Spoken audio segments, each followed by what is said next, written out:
I'm sure we've heard in recent news about the death of George Floyd and many others because at the hands of police brutality. And I definitely know we know this because of the protests, riots that have erupted throughout the entire country that have also taken from news sites to be put up everywhere. It is inevitable that we hear about something related to police brutality or to George Floyd.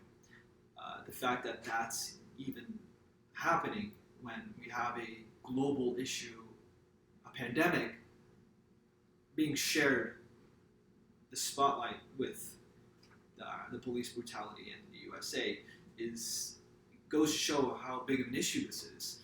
It's incredible that it's reached this momentum and it's reached this level of notoriety, and because of that, clearly we have to do something about that because it really is an issue. It really is something that we need to do about, and it is something that our state, local, or federal government must respond to and must reform. And that is the law enforcement, how it's grouped, how it's structured, and how it's funded. We have to really look at the problems it's created. We have to look at why we have these problems, and we have to look at how we can solve these problems. Because it's tremendous as to how important we need to really solve this. It's something we must really focus on. And those problems I'm talking about, of course, relates to George Floyd's death. It's the fact that cops in the USA are incredibly dangerous. According to the American Journal of Health from 2018, on average, police kill 2.8, almost 3 men a day in this country, it's an incredibly scary statistic. It's something that needs to be really thought. Almost 3 men or women and children are killed every day in this country, and it goes to show. There's something that needs to be done with such a statistic. Also, according to Targeted News Service, it's also incredibly disproportionate as to who are being killed. George Floyd was a black man. Breonna Taylor was a black woman. We're seeing here that there's a disproportionate rate of minorities being killed. People like me, as a Hispanic male, I have a higher chance of being shot or killed or attacked by a police officer compared to a white man or a white woman. Of course, there'll be biases, but to have that larger degree where it's disproportionate, it really goes to show the systemic racism that is present within our law enforcement. And to have that is incredibly scary, disgusting, as a matter of fact. I think that's a better word to really describe it. It's just not fair, really. It doesn't really make sense, and it should be really resolved. And that's why we're here. That's why there's riots, because it's that big of an issue where minorities are being targeted because of the systemic racism presented. Another problem, of course, is that it's just those are the two main problems, really. So those two, the fact that it's racist and the fact that there's a huge amount of people being killed, despite the fact that they are minority or not. It's the fact that the police are killing at a huge rate. So what are these causes? What are causing these people to have such a sloppy work, to have a very unprofessional way of going about things? So, well, according to the Lancet, it's simply the fact that it's part of systemic racism, which I just mentioned. It's the fact that because of the normalized behaviors and the normalized stereotypes that are within our culture, that culture then leads to a more of a disproportionate, not necessarily disproportionate, but a more biased and a more stereotyped perspective on minorities, and it leads to them to have a perspective where they're a bigger target than we necessarily are. That's just one example of that. The fact that minorities are looked at as more dangerous. Another example of systemic racism is the fact that black men are twice as likely to be rejected compared to a white man. That's just one example of systemic racism.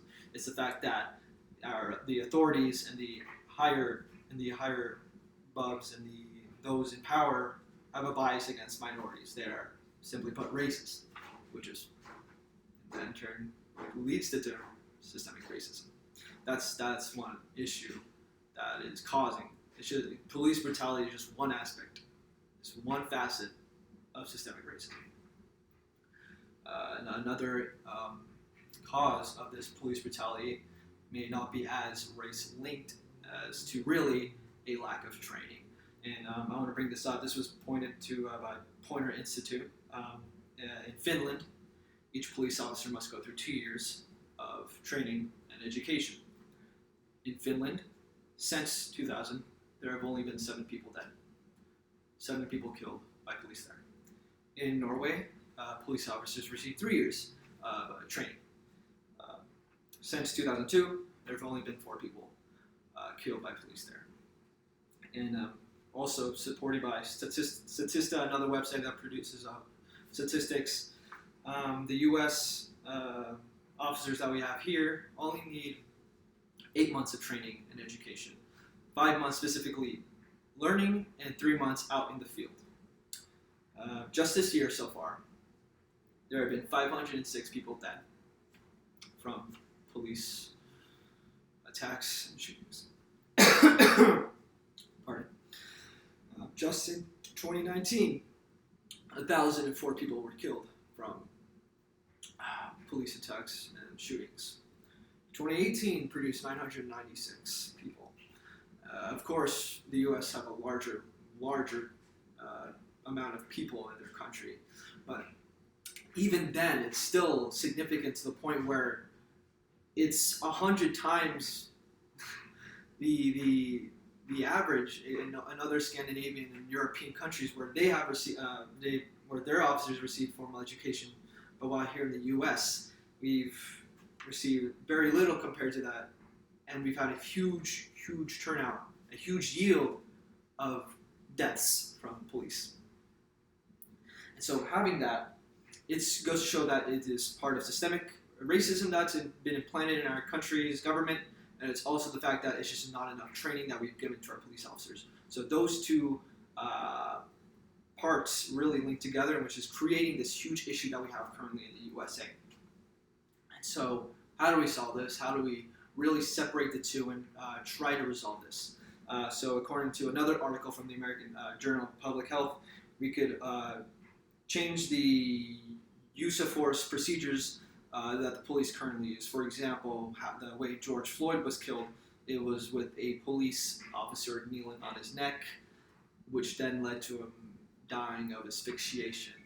And we can reform this by preventing officers from performing such procedures. And we can prevent some fatalities through this.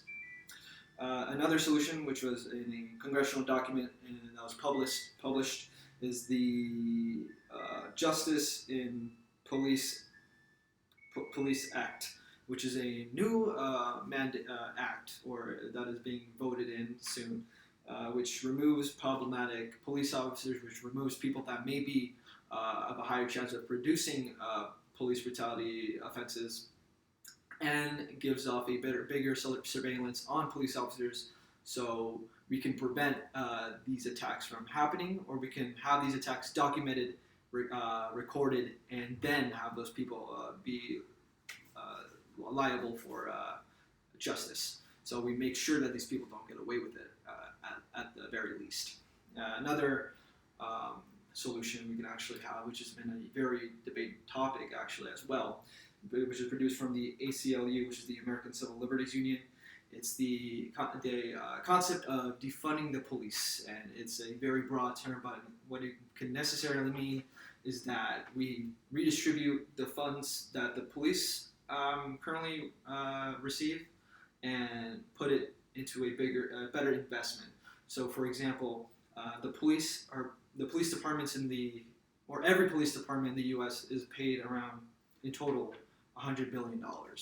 All that money that is given to our police force in our country can be sliced up a bit, get those little portions out that might not be necessary to those police departments, and invest into poor communities and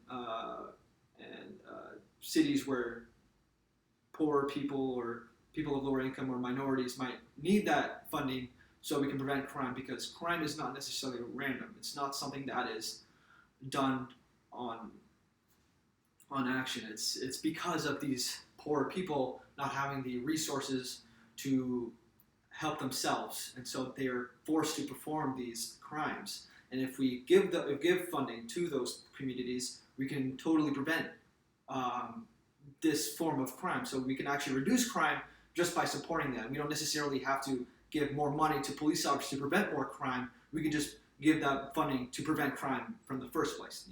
So that's one solution that is being offered. We could also redistribute funds, which is not necessarily cutting funds, but putting the money given to police departments into a different section. For example, people have been offering the idea of having a branch where it's mostly full of counselors that make sure that the police officers are in good mental health and make sure that they don't have these biases. And so that's also a solution that is sort of part in the same sphere of defunding the police or redistributing funds of the police to make sure that they are effective. And so, having that in mind, these are pretty excellent solutions to such a huge issue. Police brutality has been an issue for decades. If we remember about the LA riots back in the 90s, that was because of police brutality. It's not a new issue. It's been an issue for an incredibly large span of time that has been affecting minorities and other groups. And it's just something that has been brought to awareness, but has never been resolved. And we're finally at the point where now, because of the deaths of George Floyd and others, people are finally protesting and rioting. And hopefully this finally sparks a move from our government to do something about it, because it is absolutely necessary. Otherwise, we're going to just see more and more and more and more and more people being killed for absolutely minor crimes just because of biases and systemic racism that is present within our country. Thank you.